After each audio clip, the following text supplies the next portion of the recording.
Time now for all things current in California politics. Our guest this week is Rich Eisen, editor-in-chief of Capital Weekly publication. Rich, we have discussed this. Starting this coming Wednesday, July 1st, state workers will be required back in the office 4 days a week. People are saying, is this really going to happen? There's so much pushback. Will the governor reverse course? What are you hearing?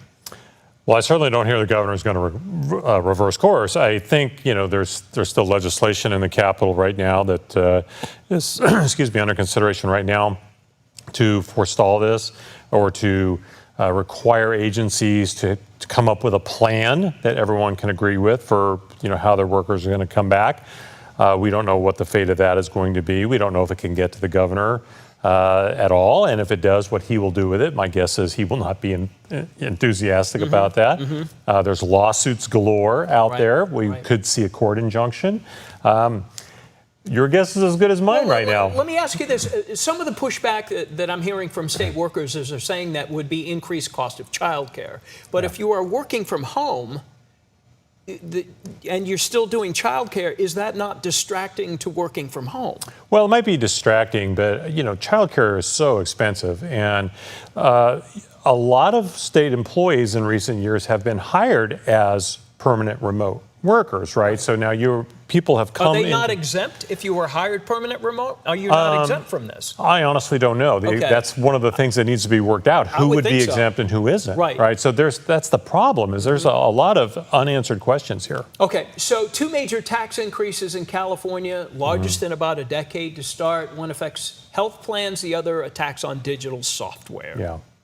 What are you hearing about that? Well, the one on healthcare plans probably at around $100 a year to your healthcare plan cost. Now, that's private healthcare, so if you work for the government or whatever, that's different.